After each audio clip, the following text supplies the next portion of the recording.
sini Miss berdiri untuk menjelaskan tentang buku tanpa kata. Di sini ada beberapa warna. Mari kita sebutkan secara bersama-sama. Hitam, merah, putih, hijau, kuning. Di sini ada 5 warna yang melambangkan tentang makna tersendiri.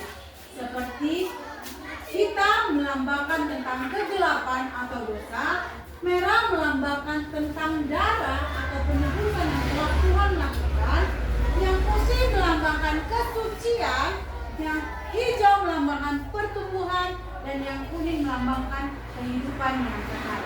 Yang pertama, Miss akan menjelaskan tentang warna hitam.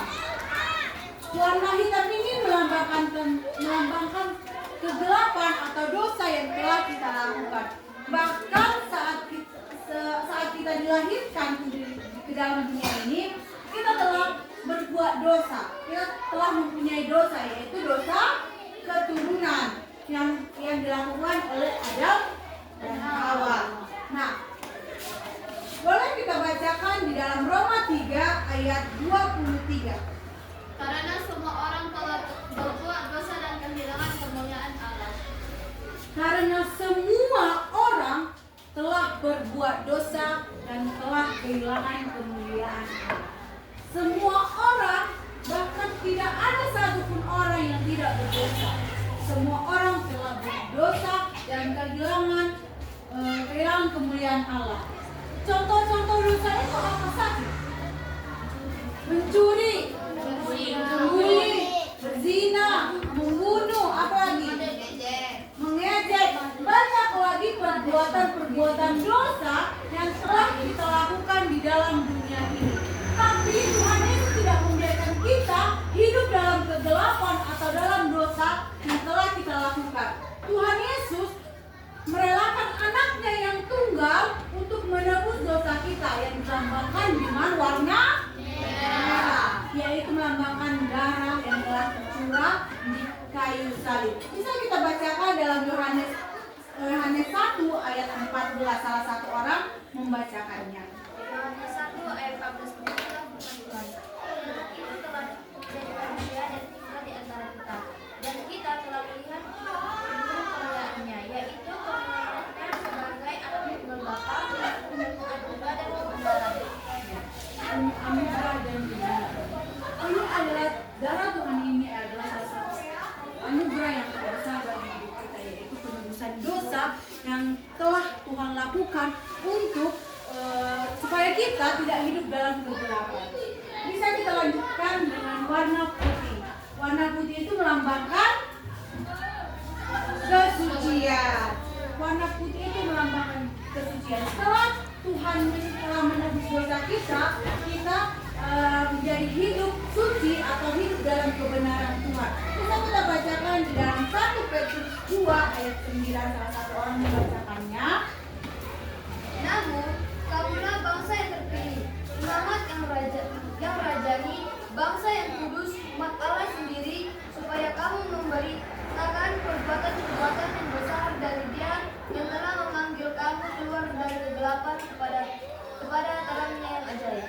Ya, kita dibilang di dalam Alkitab kita telah keluar dalam kegelapan dan memberitakan Injil-Injil kebenaran. Kita tolong dibacakan juga di 1 Petrus 1 ayat 15 sampai 16. 1 Petrus 1 ayat 15 sampai 16. Sebab inilah kehendak Allah, yaitu supaya dengan berbuat baik kamu memberitakan bukan orang yang bodoh. Hiduplah sebagai orang merdeka dan jangan menyalahgunakan kebenaran untuk menyelidiki kejahatan, melainkan hiduplah sebagai hamba Allah. Hiduplah sebagai hamba Allah dan bukanlah kepicikan orang dengan kehidupanmu yang benar, dengan perkataanmu yang benar, dengan kehidupanmu yang telah disucikan Tuhan dari yang tadinya gelap. Tuhan merelakan anaknya yang tunggal sehingga kita hidup suci sampai sekarang. Baik, sekarang Ibu akan menjelaskan tentang warna hijau, yaitu pertumbuhan. Bisa dibacakan di dalam 2 Petrus 3 ayat 18. 2 Petrus 3 ayat 18.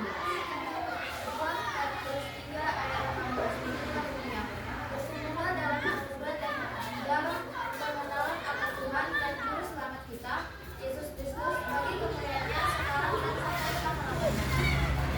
Janganlah kita stuck di dalam hidup suci ini, tapi bertumbuhlah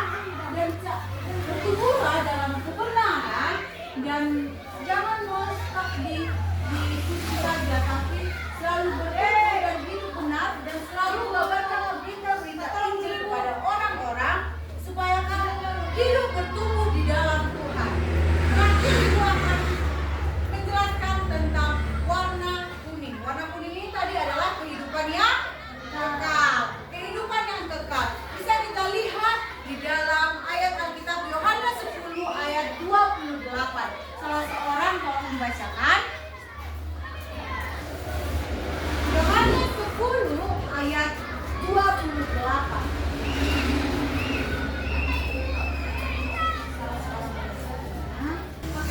Coba dibacakan ulang di Yohanes 10 ayat 28.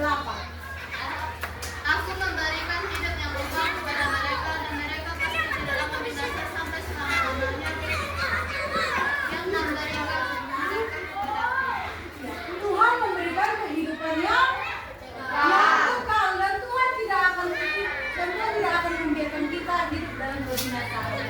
Tuhan telah memberikan kita kehidupan yang kekal, yang bahkan kita tahu di dunia ini tidak ada kehidupan yang kekal, ya kan? Tidak ada kehidupan yang kekal. Tetapi nanti di surga nanti Tuhan memberikan kehidupan yang kekal